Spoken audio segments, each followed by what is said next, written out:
The National Electrical Code Section 300.5 done addresses the minimum cover requirements for direct buried cables, conduits, and raceways. When installing conduit under concrete, it's crucial to understand the specific requirements to ensure compliance and avoid rejection by inspectors. NEC 300.5 done states that conduit or other raceway shall be installed not less than 6 inches underground where they are subject to movement by vehicles. This section specifically addresses situations where vehicular traffic is expected over the installation. NEC 300.5d3 addresses conduit or other raceways installed in solid rock and states they shall be installed not less than 4 inches underground. In the case of conduit under concrete, the code specifies a minimum depth of 6 inches. This is because concrete provides a degree of protection to the conduit. When encountering disagreements with inspectors, it's important to approach the situation systematically. Firstly, carefully review the specific code sections in question, in this case, NEC 300.5 done and 3. Ensure a thorough understanding of the wording and intent. Secondly, clearly explain the interpretation of the code to the inspector, emphasizing the specific language that supports the installation.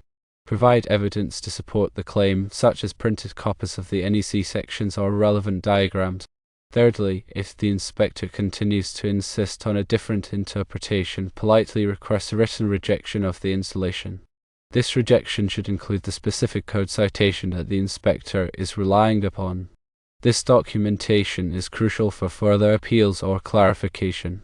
Fourthly, consider contacting the local building department or code authority for clarification. These authorities can provide official interpretations of the code and help resolve disputes between installers and inspectors. Inspectors might raise concerns about the strength and durability of the concrete surface. Concrete composition and thickness play a role in the level of protection provided to the underlying conduit. Local amendments or interpretations to the NEC might exist, which could influence the required burial depth. Check with the local building department to determine if any such amendments are in effect. When facing a final decision from an inspector, it might be necessary to compromise and install the conduit at a greater depth than the minimum code requirement. This can help maintain a positive working relationship and avoid project delays. In summary, the NEC requires a minimum depth of 6 inches for conduit installed under concrete surfaces subject to vehicular traffic. When disagreements arise, clear communication, code referencing, and seeking clarification from authorities are essential. Remember that safety and compliance are paramount in electrical installations. Therefore, any additional measures taken to enhance protection and durability are always beneficial. Additional information to consider involves the type of conduit being used. Different types of conduit offer varying levels of protection. For example, rigid metal conduit provides more physical protection than electrical metallic tubing. The type of backfill material used around the conduit also affects its protection. Using sand or compacted soil provides better support and reduces the risk of damage compared to using loose fill. Proper compaction of the backfill material is crucial to prevent settling and ensure adequate support for the conduit. Consider the potential for future excavation in the area. If there is a possibility of future digging or construction, installing the conduit at a greater depth provides additional protection. Also, consider using detectable warning tape above the conduit to alert future excavators to its presence. This tape is typically brightly colored and buried a foot above the conduit. Be aware of the presence of other utilities in the area.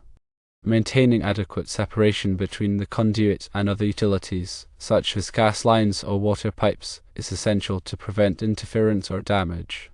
Consult with the local utility companies to determine the required separation distances.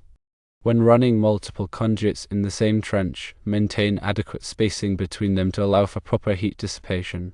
The NEC provides guidelines for conduit spacing in these situations. Grounding and bonding of the conduit system are crucial for safety. Ensure that the conduit is properly grounded and bonded to prevent electrical hazards.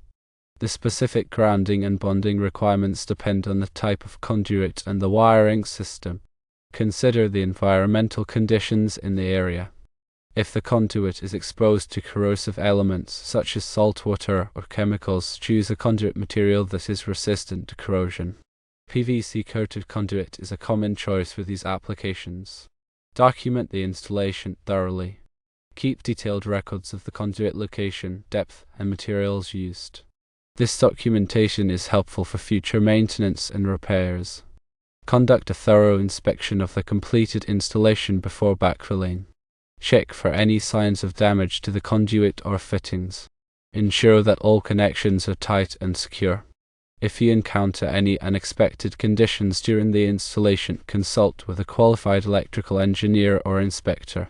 They can provide guidance on how to address the situation and ensure compliance with the code. Stay up to date on the latest revisions to the NEC. The code is updated every 3 years, so it's important to stay informed of any changes that may affect the installation. Consider attending continuing education courses or seminars to stay current on electrical code requirements. Remember that the inspector's role is to ensure safety and compliance with the code. While disagreements may arise, working collaboratively with the inspector can help ensure a successful installation. The code provides minimum requirements for safety. Going above and beyond these requirements can enhance the reliability and longevity of the electrical system. Consider using higher quality materials or providing additional protection to the conduit system where appropriate. Proper planning and preparation are essential for a successful conduit installation. Take the time to thoroughly assess the site conditions and develop a detailed installation plan.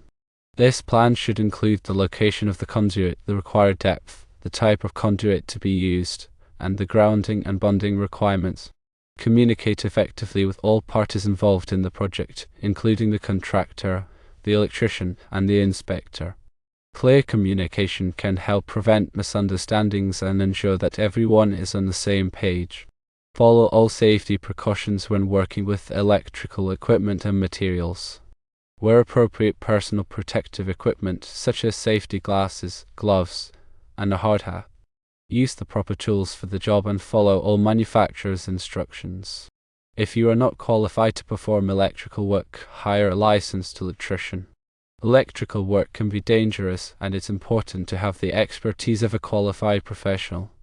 By following these guidelines, you can ensure that your conduit installation is safe, compliant, and durable.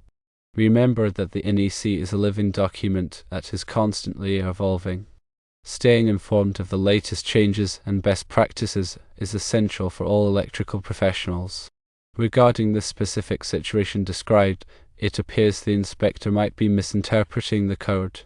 The 24-inch depth requirement typically applies to installations under roadways, not necessarily under concrete slabs. It is important to clarify this point with the inspector and provide the relevant code sections for review. If the inspector still insists on the 24-inch depth, escalate the issue to the local building department or code authority. They can provide a definitive interpretation of the code and resolve the dispute. Do not proceed with the installation until the issue is resolved. Installing the conduit at the wrong depth could result in code violations and potential safety hazards. Be prepared to provide documentation to support the interpretation of the code. This documentation could include copies of the NEC, diagrams of the installation, and any relevant manufacturer's specifications. Remember to maintain a professional and respectful attitude when dealing with the inspector. Even if you disagree with their interpretation of the code, it is important to remain courteous and avoid getting into an argument. The goal is to reach a mutually agreeable solution that ensures safety and compliance. Consider the long-term maintenance of the conduit system. Provide access points for future inspections and repairs.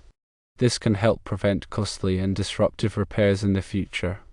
Also consider using conduit markers to identify the location of the conduit. This can help prevent accidental damage during future excavation work. By considering these additional factors, you can ensure that the conduit installation is not only compliant with the code, but also safe, durable, and easy to maintain. It is also important to remember that the NEC is not a design manual. It provides minimum requirements for safety.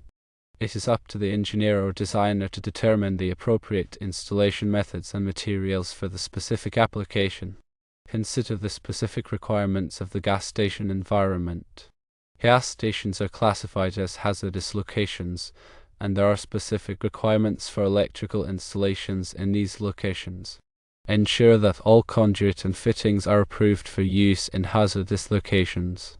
Also consider the potential for fuel spills and leaks. Use conduit materials that are resistant to fuel and other chemicals. Conduct a thorough risk assessment before starting the installation. Identify any potential hazards and take steps to mitigate them.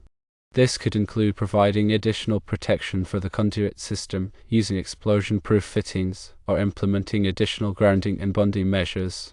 Remember that safety is the top priority. If you are unsure about any aspect of the installation, consult with a qualified electrical engineer or inspector. They can provide guidance on how to address the situation and ensure that the installation is safe and compliant. Proper planning, preparation, and execution are essential for a successful conduit installation at a gas station. Take the time to do the job right, and you can ensure that the electrical system is safe, reliable, and durable. If the inspector cites specific sections from NEC Article 514, which covers gasoline dispensing and service stations, it is crucial to understand these requirements thoroughly. Article 514 addresses specific wiring methods and equipment allowed in different areas of a gas station, based on the classification of those areas as hazardous or non-hazardous. For example, areas within a certain distance of fuel dispensing pumps are typically classified as Class I, Division 1 or Division 2 locations, requiring explosion-proof equipment and wiring methods. Conduit buried under a concrete slab at a gas station might still be subject to specific requirements if it is located within a classified area. The type of conduit used, the type of fittings, and the sealing requirements could all be affected. It is essential to review the area classification drawings for the gas station to determine if the conduit in question is located within a classified area. If the conduit is located within a classified area, the inspector's concerns about the depth of burial might be related to the need for adequate protection against physical damage or the potential for fuel to seep into the conduit. In this case, it would be necessary to consult with a qualified electrical engineer to determine the appropriate course of action. The engineer could recommend installing the conduit at a greater depth, using a different type of conduit, or implementing other measures to ensure safety and compliance. If the conduit is located in a non-hazardous area, the 6-inch burial depth specified in NEC 300.5 down should be sufficient, provided that the conduit is not subject to physical damage. However, it is still important to address the inspector's concerns and provide documentation to support the installation. In addition to the NEC, there may be local regulations or codes that apply to electrical installations at gas stations. Be sure to check with the local building department to determine if there are any additional requirements that must be met. Remember that the inspector's role is to ensure that the electrical installation is safe and compliant with all applicable codes and regulations. While it may be frustrating to deal with disagreements, it is important to remain professional and work collaboratively with the inspector to find a solution that meets everyone's needs. In addition to the depth of the conduit, the inspector may also be concerned about the type of backfill material used around the conduit. Sharp rocks or other debris could damage the conduit over time. It is important to use a clean, well-compacted backfill material, such as sand or gravel, to protect the conduit. Also consider the potential for settlement of the backfill material. If the backfill settles, it could put stress on the conduit and cause it to crack or break. It is important to compact the backfill material properly and to monitor it for settlement over time. If settlement occurs, it may be necessary to add additional backfill material to maintain the proper depth of burial. The type of soil in the area can also affect the performance of the conduit system. Corrosive soils can damage the conduit over time. If the soil is corrosive, it may be necessary to use a corrosion-resistant conduit material or to provide additional protection for the conduit. It is important to conduct a soil analysis to determine the corrosivity of the soil. Also consider the potential for frost heave. In cold climates, the soil can freeze and expand, which can put stress on the conduit and cause it to crack or break. It is important to install the conduit below the frost line to protect it from frost heave. Also consider the potential for groundwater. If the groundwater level is high, it can cause the conduit to corrode or to fill with water. It is important to use a waterproof conduit system and to provide drainage for the conduit.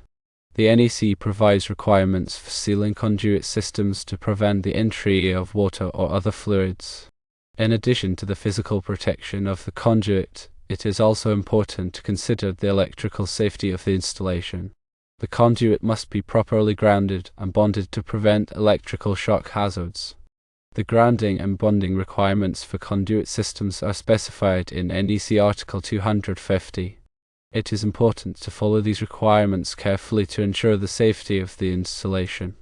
Also consider the potential for induced voltages on the conduit system. Induced voltages can occur when the conduit is located near other electrical conductors. These voltages can create a shock hazard. It is important to take steps to minimize induced voltages in the conduit system. This can be done by using shielded conduit, by grounding the conduit at multiple points, or by routing the conduit away from other electrical conductors. Remember that the safety of the electrical installation is always the top priority. If you are unsure about any aspect of the installation, consult with a qualified electrical engineer or inspector. They can provide guidance on how to address the situation and ensure that the installation is safe and compliant. The goal of a safe electrical system is best achieved when the installer, the engineer and the inspector all communicate and follow best practice.